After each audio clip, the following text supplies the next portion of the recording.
The following video is reposted on all my social media channels as a public service and in defiance of big tech, deep state censorship.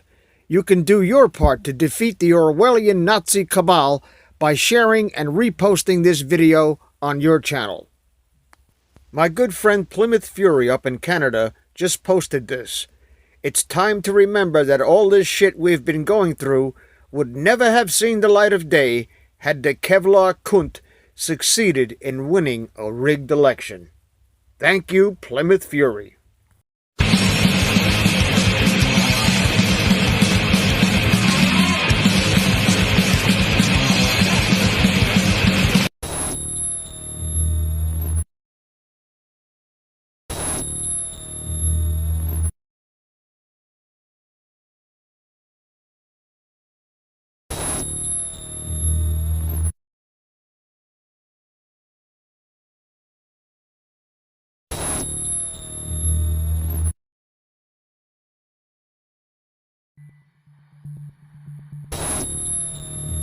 A situation in this country that has to be taken care of. I will release my tax returns against my lawyer's wishes when she releases her 33,000 emails that have been deleted. As soon as she releases them, I will release my tax returns, and that's against my lawyers. They say don't do it.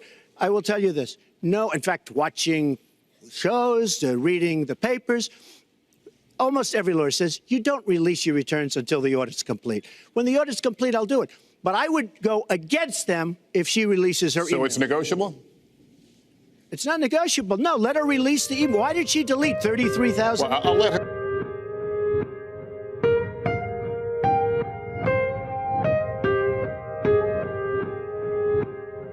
Donald Trump wanted Hillary Clinton to answer about that email situation and the private server she had in her home doing public business. You get a subpoena, and after getting the subpoena, you delete 33,000 emails, and then you acid wash them. Everything he just said is absolutely false. Well, the number is actually 32,000, but this is something that the FBI did look at, and this is essentially what they found, that in December of 2014, there was a contractor who was handling the server in her house and the emails, and he was told by the Clinton team to go ahead and delete what they thought were a lot of personal emails, or what they said were personal emails. The contractor told the FBI that he forgot to delete those emails. Then in March of the coming year, Congress did subpoena her over this email business, and that's when the contractor said he made a second mistake, and then he did delete the emails, even though he'd been told not to. Now, many people out there may look at this and say, I see the hand of the Clinton camp here. I don't believe for a minute that's how it happened. But the FBI looked into it. The FBI did not find signs of collusion, not enough to make it a crime, and it would have been a crime if there had been collusion on that. That makes Donald Trump's claim about this false. We can only base it on what the FBI said. Now listen to what she said about the whole issue of emails.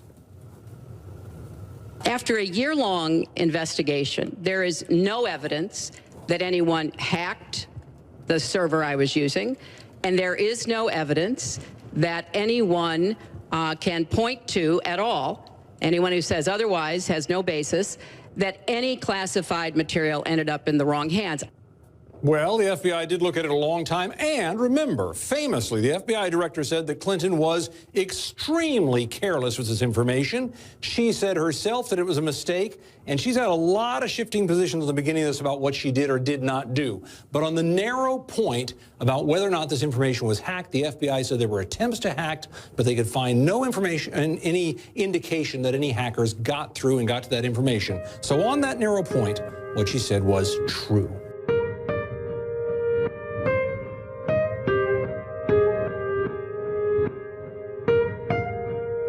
The Clinton campaign wanted this report to come out. Why? Because the FBI had an exhaustive year-long investigation. They talked to probably dozens and dozens and dozens of people, hours and hours of testimony, and the decision not to recommend prosecution for her was absolutely unanimous. Was it careless? Yes. Was it a mistake? Yes. As Hillary Clinton said, I should not have done this, and if I ever had to do it again, I'd make a different decision. But was yes. it criminal? No. It was not criminal. So I guess that's the benchmark now to become president, is not to be a criminal in jail. To be okay, let's go through the facts. 17,500 emails that she lied about turning over. The server wipe. Within weeks of there being a report that she had a private server, it was wiped. She thought that C, which stands for classified, stood for cookie or something, which stands for classified. She thought that drone strikes are not classified. She said that the reason she used this private server is for convenience, and that she only had one device. She used 13 Blackberries, let me finish, and 5 iPads. At least she doesn't just stick to either BlackBerry or iPad. This is somebody who is absolutely disqualified from becoming president. They destroyed Blackberries with hammers in the State Department. That's not what we wanted the president to say. Actually, and Evan, hold on. Way, Can you fact check that? Hang on, Evan Perez. Hammers, fact check that for me, please, on the fly. Yes, they did, Brooke. As you mentioned, there were 13 devices, mobile devices, and 5 iPads that the FBI said that, you know, in some way were used with her private email server, and they did, in some cases, just destroy them with hammers when they were done using them.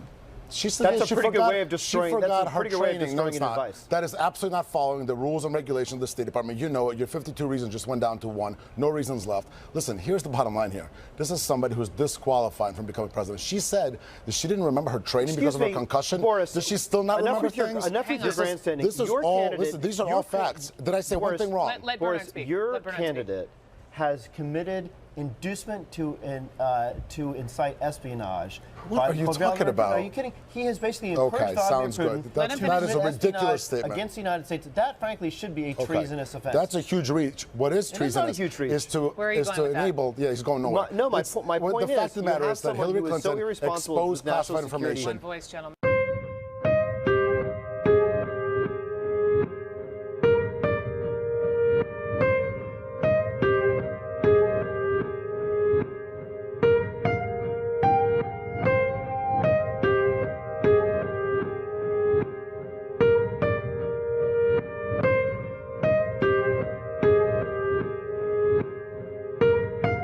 So they didn't tell the court that.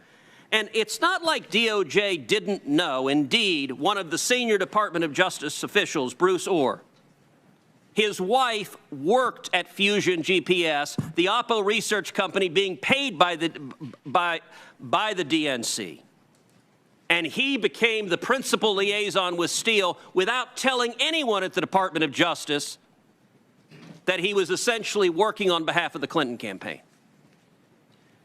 DOJ, if someone said, let's tap Hillary Clinton, or let's tap Bill Clinton or John Kerry, the people there would have said, what in the hell are you talking about? What was going on here? This wasn't Jason Bourne. This was Beavis and Butthead. Good morning, Director Comey. Secretary Clinton said she never sent or received any classified information over her private email. Was that true? Our investigation found that there was classified information sent. So it was not true?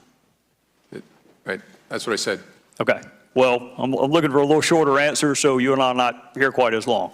Secretary Clinton said there was nothing marked classified on her emails, either sent or received. Was that true? That's not true. There were a small number of portion markings on, I think, 3 of the documents. Secretary Clinton said, I did not email any classified material to anyone on my email. There is no classified material. Was that true? There was classified material emailed. Secretary Clinton said she used just one device. Was that true? She used multiple devices during the 4 years of her term as Secretary of State. Secretary Clinton said all work-related emails were returned to the State Department. Was that true? No, we found work-related emails, thousands, that were not returned. Secretary Clinton said neither she nor anyone else deleted work-related emails from her personal account. Was that true? That's a harder one to answer. We found traces of work-related emails on devices or in Slack space, whether they were deleted or whether when a server was changed out, something happened to them. There's no doubt that there were work-related emails that were removed electronically from the email system. Secretary Clinton said her lawyers read every one of the emails and were overly inclusive. Did her lawyers read the email content individually? No. Well, in the interest of time, and because I have a plane to catch tomorrow afternoon, I'm not going to go through any more of the false statements, but I am going to ask you to put on your old hat. False exculpatory statements, they are used for what? Well, either for a substantive prosecution or for evidence of intent in a criminal prosecution. Exactly. Intent and consciousness of guilt, right? Is that right? Right. Consciousness of guilt and intent. In your old job, you would prove intent, as you just referenced, by showing the jury evidence of a complex scheme that was designed for the very purpose of concealing the public record. And you would be arguing, in addition to concealment, the destruction that you and I just talked about, or certainly the failure to preserve. You would argue all of that under the heading of intent. You would also be arguing the pervasiveness of the scheme, when it started, when it ended, and the number of emails, whether they were originally classified or up-classified. You would argue all of that under the heading of intent. Country, that if you are a private in the Army and you email yourself classified information, you will be kicked out. But if you are Hillary Clinton and you seek a promotion to Commander-in-Chief, you will not be. So what I hope you can do today is help the average person, the reasonable person you made reference to, the reasonable person understand why she appears to be treated differently than the rest of us would be.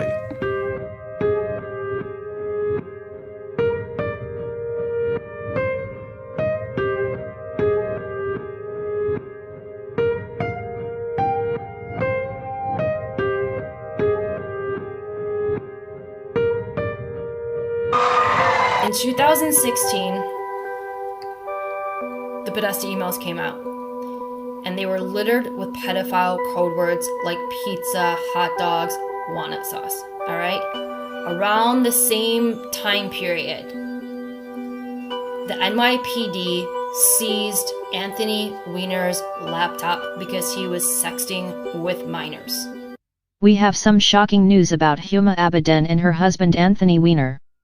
The Federal Bureau of Investigations opened a new criminal complaint regarding Hillary Clinton and the email gate. Here is the shocking news. Anthony Weiner had a secret file on his laptop that he named it Life Insurance.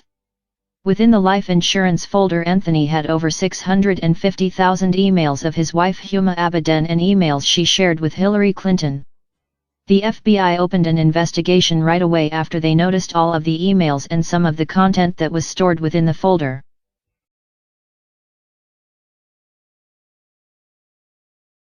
There was a file on this laptop called Life Insurance.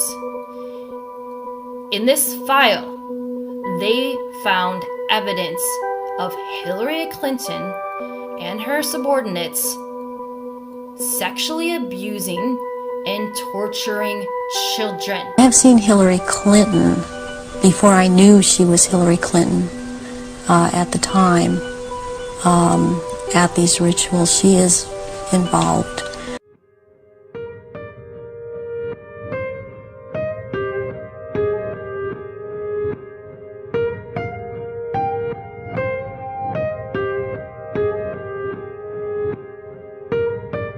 But what I want to get into is, I want to get into like the bigger picture of how this stuff is all connected. Because when you're talking about like really elite levels, the name of the game is blackmail. So they want something on you that they can hold over your head so they can basically own you and tell you what to do. And they film it. And then they own you. So that's what runs the whole system, basically. They want compromised people because they're easy to control. And a lot of people, they'll just go along with it and do whatever just for fame or money or accolades or any of that stuff. You know, I don't understand it. Some people are just like really into the evil shit. Yarvo. It's hard. What are they gonna? How do you get out? Like everyone is threatened. Everyone. Anthony Weiner is a known sexting pervert, and he knew that his wife Huma Abedin was in a romantic relationship with Hillary Clinton.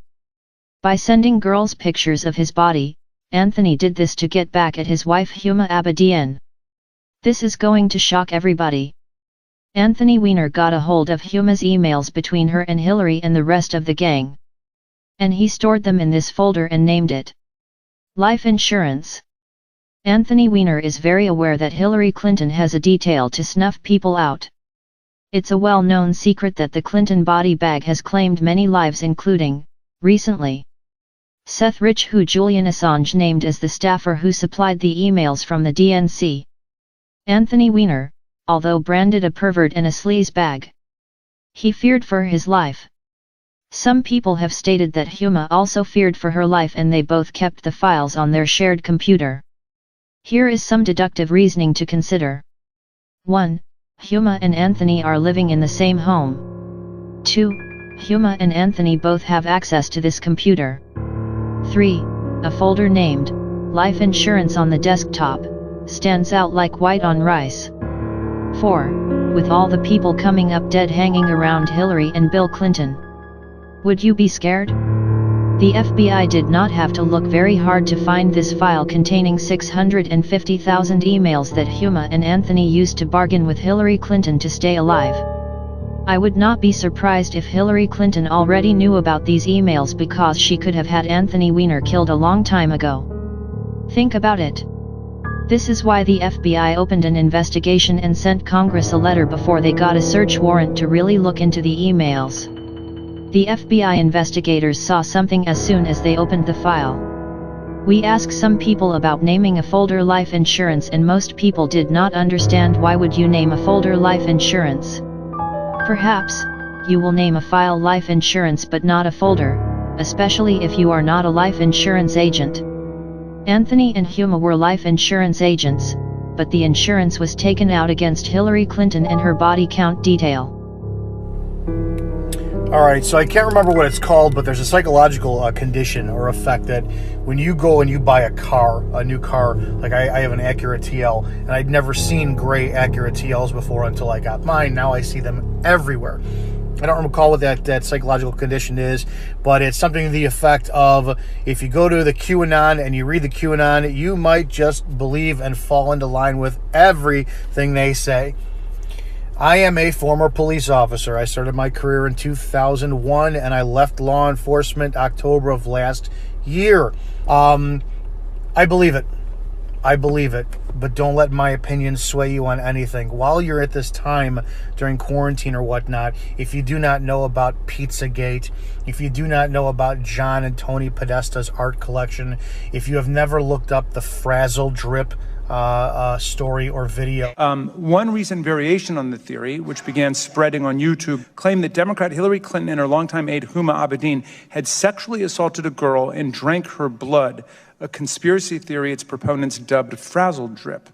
Now, the article goes on to describe how this Frazzle Drip conspiracy is all over YouTube, and some of the Frazzle Drip clips purport to show grainy images of Clinton and Abedin committing crimes and speak of, will these children become the dessert at the conclusion of the meal? So, and this is just one example that they use of extreme right and paranoid conspiracy groups using YouTube as a place to trade their videos and to promote propaganda. And if you haven't listened to the audio of the John Podesta shower rape, this is the time to do it. You think listen up! What's my name? What's my name? My other name. What do you call me? I am your father. From now on, you will call me your father. Shut up!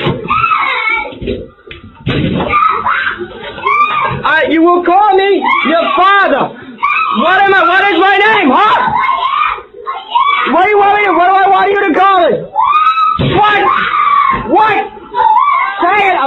hear it. That's it. Yes, say it again.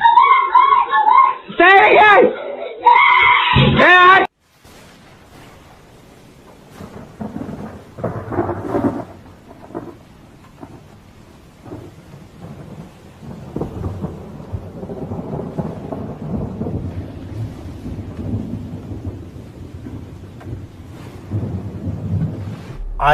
I'm convinced. I am convinced. Too many things, like it's too coincidental, everything that's going on, and I think that we're about to see something that we're not ready to see at all. And I'm hoping this is like Loch Ness Monster. Somebody's going to keep saying, "Oh my gosh, we finally saw Nessie," and I've been waiting since I was 8 years old to see it, and still I haven't seen Nessie. So I'm waiting that after maybe April comes and goes, and there are no children who've been evacuated, and there's no, deep underground military bases that have been proven to exist, and that I would rather look like a fool for spreading all this information and believing it than not spread the word just in case one child survives. That's it. So I'll gladly look like a fool for everyone else. I hope I'm wrong. I'm hoping it's inaccurate, but I'm asking you to go, while you have this downtime, look up Frazzle Drip, Pizzagate, John Podesta, Tony Podesta art, John Podesta shower rape audio, and you decide exactly what's going on. All right, that's it, guys. We all know it's real. We know it's real. Well, Pizzagate, it became a major story when an armed man decided to investigate a D.C. area pizza place for himself. This man right here, he carried a rifle into a pizza parlor and then fired it at the floor. Media is telling you the entire story is a hoax or fake news. But what does that even mean? I spent the last month investigating. So what exactly is Pizzagate? And are there any actual facts to support the story? I've got to warn you, what we're going to talk about tonight will be disturbing to some people. But this is a reality check you won't see anywhere else. Pizzagate actually comes from the WikiLeaks release of hacked emails from Clinton campaign chairman John Podesta. In all, WikiLeaks dumped around 50,000 email messages, and it was from those emails that the claims that John Podesta may be part of a child sex trafficking ring come from. Now, to be clear, not one single email in the Podesta emails discusses child sex trafficking or pedophilia. That is a fact. But there are dozens of what seem to be strangely worded emails dealing with pizza and handkerchiefs. Self-described online investigators say that those words in the emails about pizza and the talk of handkerchiefs is code language used by pedophiles. So how did a DC pizza parlor get pulled into this story? Well, again, read any mainstream report and they indicate that Comet Ping Pong Pizza was somehow linked to this fake story and has no relation to anyone involved. But the truth is, that's not true either. What media is ignoring is that the Comet Ping Pong Pizza place is actually referenced in the Podesta emails at least a dozen or so times, and that the owner of that place, James Alfantis, is a friend of John Podesta. He was actually named, this is kind of strange, by GQ magazine as one of the top 50 most powerful people in Washington. Yes, we're talking about a pizza parlor owner. Now let's talk facts here. There is no solid evidence that Comet Ping Pong Pizza is being used to run a child sex trafficking ring. But there are some very strange connections between Comet Ping Pong Pizza and a second pizza place 2 doors over, Besta Pizza, and the accusations of pedophilia. Now this is where things start to get strange when you research this story. Now to begin, I need to show you a 2007 unclassified FBI document. That document, according to the FBI, contains commonly used symbols by pedophiles to express their preference in children. I want you to see these images here. These are the images. Notice this one on the end, the triangle. That image signifies something called boy love. The pizza place next door to Comet Ping Pong Pizza, Besta Pizza, well, this was their logo until only a few weeks ago. Clearly you can see that the Besta logo actually contains the same image, I'm going to show you again, as that boy lover image. Interestingly, after Pizzagate investigators pointed this out, Besta Pizza changed their logo, and there it is now. They removed the triangle. Also, Comet Ping Pong, owned by Alfantis, is the place where a number of performance artists perform regularly. Two of the groups that performed there, who you can see advertised, by the way, on this Comet Ping Pong poster, include a group called Heavy Breathing and another group called Sex Stains. Well, if you check out the YouTube videos by these bands, Heavy Breathing has songs that do joke about pedophilia, and the band Sex Stains has a video that includes, and you see it right there, that same boy lover symbol. It's nearly identical to the one that the FBI does say is a pedophile code symbol for boy love. As I said, there are some strange things there. As for the owner of the pizza place, James Alfantis, well, he was one time in a relationship with David Brock, who ran Media Matters for America. Well, since Pizzagate began to blow up online, he has made his Instagram profile, Jimmy Comet, private. But an archive search of Instagram reveals a number of strange photographs and words with strange and disturbing images associated with them. Look, to the point where we can't show you those pictures. We're not even going to describe them to you because some viewers would find it too disturbing to share on TV. Now let's talk about the Podesta brothers, because remember, it was John Podesta's email that was hacked. In those leaked Podesta emails, John Podesta talks about his close relationship with Dennis Hastert, the former Speaker of the House, who was recently sentenced to 15 months in prison for abusing boys years ago. He was referred to by the judge as a serial child molester. According to the Washington Post, visitors to Tony Podesta's home in Falls Church got an eyeful when they walked into a bedroom at the Podesta residence hung with multiple color pictures by Katie Grannon, a photographer known for documentary-style pictures of naked teenagers in their parents' suburban homes.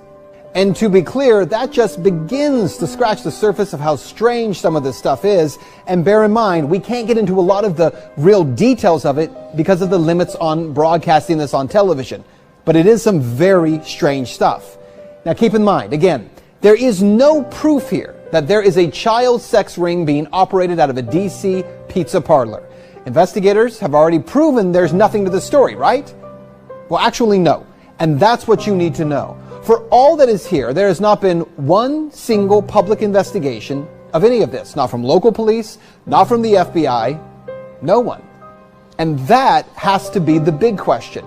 Not for Podesta or for pizza parlor owners, but for law enforcement. Based on what may be or may not be here, the big question is, why hasn't any investigation taken place?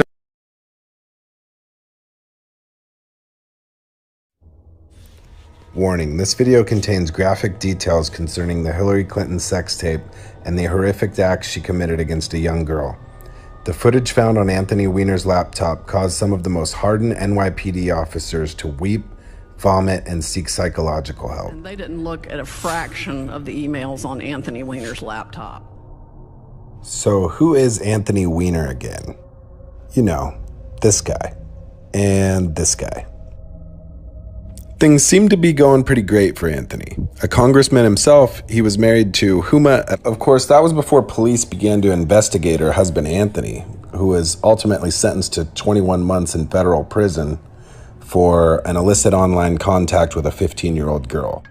During its investigation, the FBI found emails on a private email server of Hillary Clinton's. Here's the document showing the seizure of the laptop. What all was found on this laptop? Well, the NYPD source says that the Weiner laptop has enough evidence to put Hillary away for life. It said that these emails include evidence linking Clinton herself and associates to money laundering, child exploitation, sex crimes with minors, perjury, pay to play through the Clinton Foundation, obstruction of justice, and other felony crimes. It's worth noting that this is not the first time the Clintons have been tied to crimes involving exploitation of children. Remember Laura Silsby, who was convicted of child trafficking? And how about this guy? You know, this guy and this guy. Internet sleuths discovered apparent evidence of pedophile code words being used in emails from John Podesta released by WikiLeaks. This was in November of 2016. Hillary Rodham Clinton, just when we think it can't get any worse with some of these corruptions we've heard about her, apparently there was a hidden file on Weiner's laptop with a video in it entitled Insurance Policy. Understand, this is no longer a conspiracy. There were a total of 12 individuals who saw this video, and 9 of those 12 people are dead now. What the hell's going on here? So far this year, there have been 9 NYPD suicides, 7 since June. Last year, there were a total of 4. The video is described as pure evil. According to QAnon, the infamous White House insider, President Trump's recent announcement that he is going after high-profile sex offenders is directly related to this video. Now, this is my final warning before I go into detail describing this video. The bad video is of Hillary, Huma, and a little girl. They are terrorizing the child. They filleted the child's face off while she was alive and put it on their faces to further terrorize the child. They were deliberately causing the child's body to release adrenochrome into the bloodstream so they could drink the blood when they bled her out in the satanic ritual sacrifice. This was what caused grown men to become extremely sick, and many needed to seek out psychological help after viewing it. The perpetrators all need to be hung by the neck until dead. These are very psychologically messed up murderers, vile, demented, and soulless demons. Multiple sources within the FBI and NYPD have confirmed the existence of this tape. And then, of course, recently, there's this. In fact, I heard that the New York police officers who saw some of it, even though they're hardened investigators, literally had to go throw up. It's bad. Because of Wienergate and the sexting scandal, the NYPD started investigating it. Through a subpoena, through a warrant, they searched his laptop and sure enough found those 650,000 emails.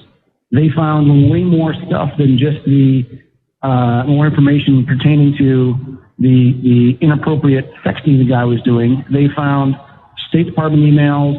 They found a lot of other really damning criminal information, including money laundering, including the fact that Hillary went to this sex island with convicted pedophile Jeffrey Epstein. Bill Clinton went there more than 20 times. Hillary Clinton went there at least 6 times. The amount of garbage that they found in these emails of criminal activity by Hillary, by her immediate circle, and even by other Democratic members of Congress was so disgusting. They gave it to the FBI, and they said, we're going to go public with this if you don't reopen the investigation, and you don't do the right thing with timely indictments. NYPD was the first one to look at that laptop.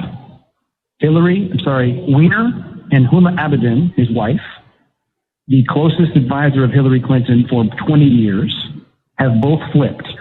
And Huma Abedin, his wife, the closest advisor of Hillary Clinton for 20 years, have both flipped. Okay, they are cooperating. This article from newsfromtheperimeter.com. Deaths become her. 9 out of 12 people who saw Anthony Weiner's laptop are dead. There were a total of 12 individuals who saw Anthony Weiner's laptop computer. 9 of those 12 people are dead now. Now that is a strange coincidence. Anthony Weiner is alive. Weiner shared the laptop with his estranged wife, Huma Abedin, a close aide to Hillary Clinton since 2000.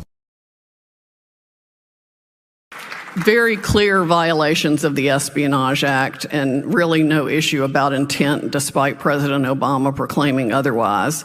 And of course, you realize the reason that Hillary had to be protected was because he was writing her on that secret server using an alias, which shows that he damn well knew and had approved in advance her use of the secret unsecured server.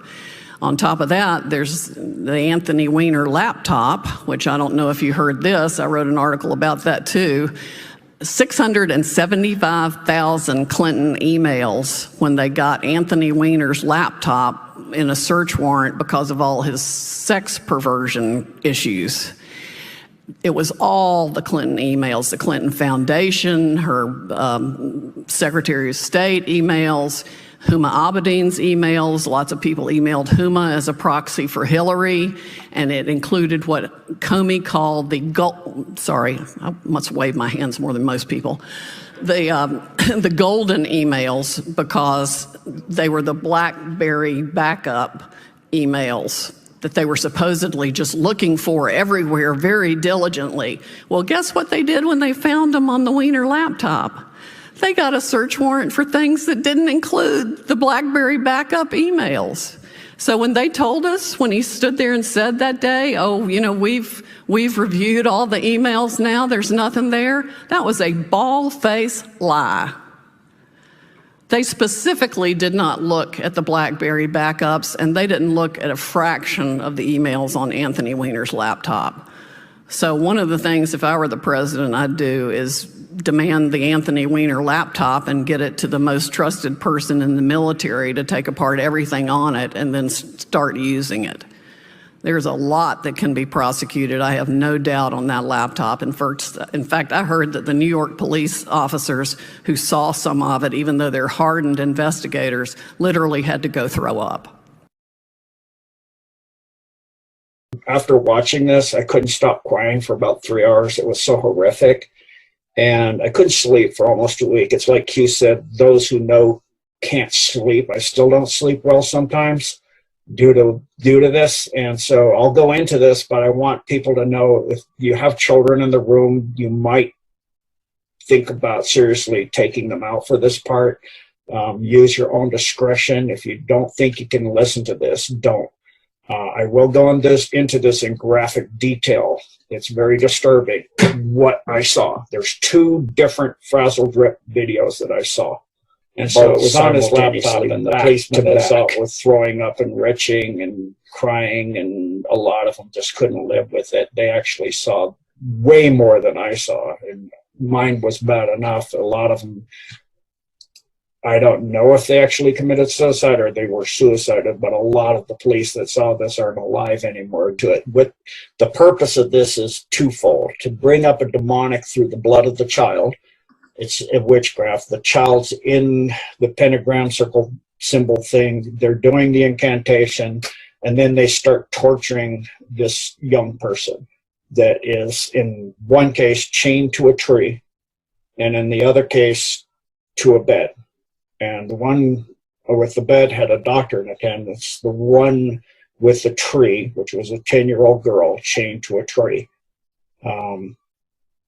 was out in a forest area. It looked like an area I'm somewhat familiar. It looked like an area I know on the East Coast somewhere in the big forest, like you see in the Blair Witch Project, with those endless forests that go, if you don't have a compass and know how to orienteer, you get lost as heck.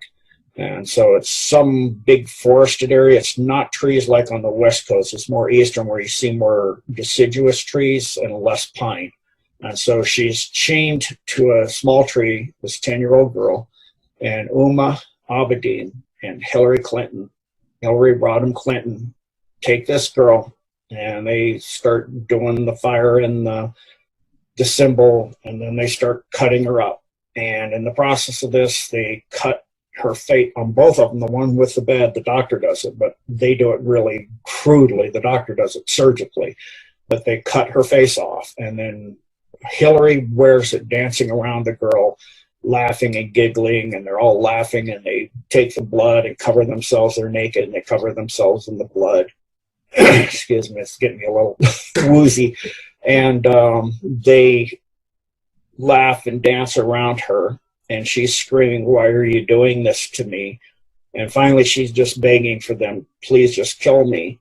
And then once they have the child sufficiently terrorized, which they did, in this case, this child had a lot of fortitude, so to get her, that wasn't enough. To get her really terrified, like they do in seppuku in Japanese martial arts, harikiri is the term they used in World War II.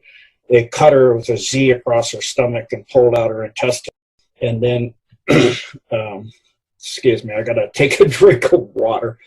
Then, once she was sufficiently terrified and still alive, they reach up with, looks like some kind of forceps, kind of bent, very slender at the end, into the nose and up into jamming it up into the brain. They knew how to do this, and they each one ate half of it. Hillary did it and offered it to Huma, and she bit half of it, and then the walnut, as they call it, and Hillary ate the other part, and then the blood's coming out the nose. Please help. Someone close to me may be connected to the disappearance and murder of countless children, most of them refugees or otherwise disadvantaged. all untraceable, all forgettable, and now all dead. He told me about a drug called adrenochrome that could produce a high beyond any other. And unlike those other drugs, there are no ill effects. Quite the contrary, there are substantial benefits from consuming it. Greater health, increased vivacity, and a host of other, smaller effects. Combine those with an intense sense of euphoria and you have a substantial demand.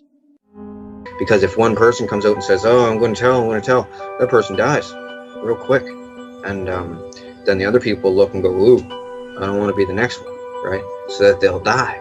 Like Bernie Mac he tried to start a mutiny there, saying, we can't have this, we all got to shut this place down. This place is the devil, he said. And they tortured the shit out of him. I have seen Hillary Clinton before I knew she was Hillary Clinton at the time. At these rituals, she is involved. The other people that I have named and are, as I have seen shapeshift into reptilians. J. Rockefeller. So, adrenochrome is a drug that the elites love. It comes from children. The drug is extracted from the pituitary gland of tortured children. It's sold on the black market. It's the drug of the elites. It's their favorite drug.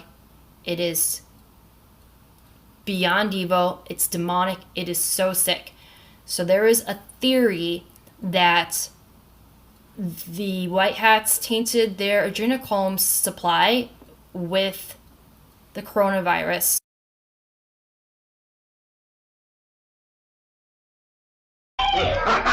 Daddy, finding my way. Growing up is not so tough. Eat. I had enough. There's a lot of fun stuff with eyes. Don't you? You think you're hot shit, don't you? You will call me. You will call me. You will call me. Say it again.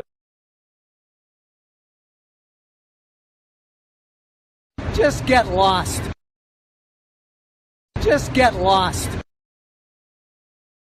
Just get lost. Just get lost. You think you're hot shit, don't you? You think you're hot shit, don't you? Say it again. Say it again. You think you're hot shit, don't you? Just get lost. You think you're hot shit, don't you? You think you're hot shit, don't you? You think you're hot... Listen up! What's my name? What's my name? My other name. What do you call me? I am your father. From now on, you will call me your father. Shut up! You will call me your father. What is my name, huh? I'm just a kid who's 4. Each day I grow some more. Singing.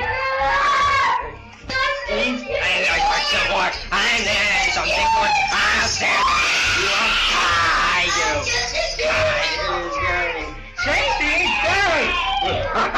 Daddy, finding my way. Just get lost. Just get lost. You think you're hot shit, don't you? You think you're hot shit, don't you? Say it again! Say it again! You think you're hot shit, don't you? Just get lost. You think you're hot shit, don't you? Just get lost. I'm just a kid who's 4. So tough. Eat. I had enough. There's a lot of fun.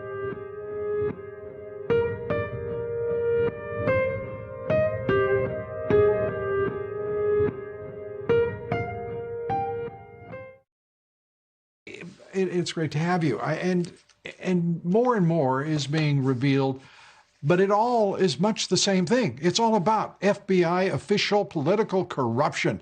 And this is even more emphatically damning because it's very clear that the FBI under President Obama knew that a Russian intelligence operation was being run, a disinformation campaign, and with the help of an former MI6 operative who was at the center of the FBI investigation and effort to overthrow the president, the man who would become the president of the United States. This is outrageous, and it gets more outrageous by the day because no one's been held accountable. Yeah. Listen, in my worst nightmare, I could never imagine what would have come out this week. The level of information that the FBI had that raised red flags that they should have never, not even for a moment, entertained Christopher Steele as a human source, as a confidential informant, is now overwhelming. Overwhelming evidence. Let's think of the things we know. One of the people he was talking to was a Russian intelligence official who was under surveillance by us. They had a separate FISA on him, yet they were taking Christopher Steele's word that that was credible information. His other source disowned it. He's paid by Hillary Clinton. Some of his information is disproven right away. He exaggerates his record at MI6. All of these things came out this week. Christopher Steele should never have been shown a door inside the FBI. And instead, we sustained 2.5 years of an investigation into false allegations, put this country and our president through an unnecessary process. Mr. Clinton, on a regular basis, mixed and matched his personal business on an ongoing basis with that of the foundation. All right, so your conversations with Mr. Kessel indicated that there was commingling of funds between the president and the foundation. Is that correct? Yeah, expenditure of donated funds between his personal... So he would use donated funds to the foundation for personal use. Private annulment is what they would call that. That was stated to us, yes. And so were there any other criminal allegations?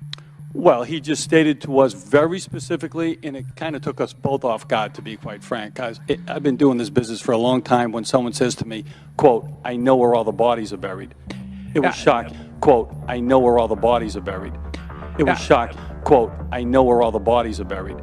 It was shocking. To drain the swamp of corruption in Washington, D.C., I've started. But that's hyperbole. So go ahead. Tell me what is the other potential criminal activity that may have happened. Foreign. To drain the swamp of corruption in Washington, D.C., I've.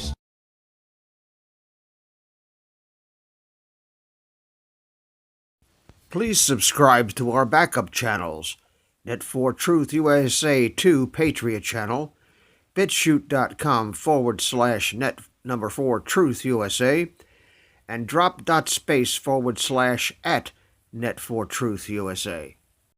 We fly so close to the target, we are on our 5th fighter jet. We will be relentless and persistent until the enemies of freedom are defeated. You can support this channel by using the links in the description, but for a $100 donation, I will personally send you a autographed hardcover special edition copy of Land of Childhood's Fears. Also, visit my bookstore at lulu.com/net4truth USA. If you are viewing this video on BitChute, you can use the links in the description to support us, or simply click the green $ dot on our video to support this channel. Thank you. Links are in the description section.